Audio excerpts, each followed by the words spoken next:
Hey, today I'm talking about the new Swiss exploitation film, Mad Heidi. The basic premise is, in a fictionalized version of Switzerland, ruled by Caspar Van Dien, the fascist government is obsessed with making everyone consume cheese, but just this one company's brand of cheese. But our main character's boyfriend, Goat Peter, sells goat cheese on the black market. But then the fascist government finds out about it, and so they murder him. And then Heidi gets mad and kills a bunch of Nazis. So there's a lot I like about this film. It's ridiculous and silly. It knows what it is and has a lot of fun with it. There's so many fun ideas. Like, I love the obsession with cheese. The amount of cheese in this movie is just ridiculous. It looks really solid. There are lots of really cool, gross effects. Like, they definitely put the budget into a lot of great effects. Unfortunately, this movie also does a lot of stuff wrong. The basic issue stems from the premise that I told you a second ago, that the boyfriend dies and then she becomes Mad Heidi and kills a bunch of people. That and does a lot of heavy lifting, because in between when he dies and she becomes Mad Heidi, there is a third of the movie that happens in which nothing happens. She goes to prison, there's also a little training montage, but it's essentially nothing. Really nothing happens. And the movie really just stops dead. And then even once we do finally get to her being Mad Heidi and killing some Nazis,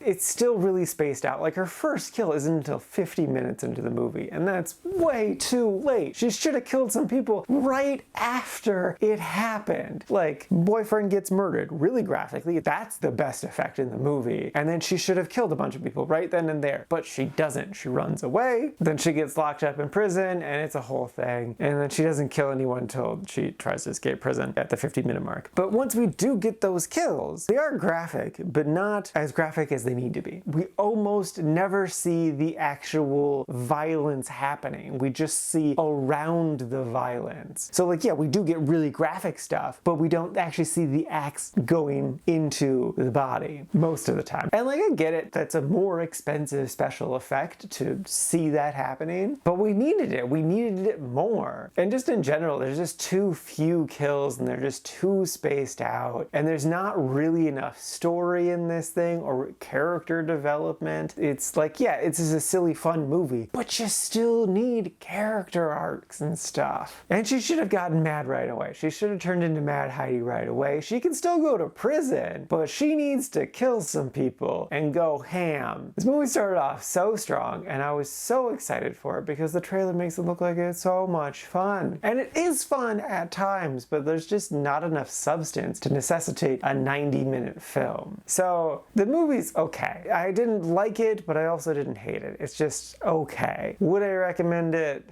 No, which is really sad because I wanted to love this movie. It's got so many great ideas, but it just doesn't land. And now for my ranking, I put this at number 34 in the meh category. And this is out of a total of 34 new movies so far this year.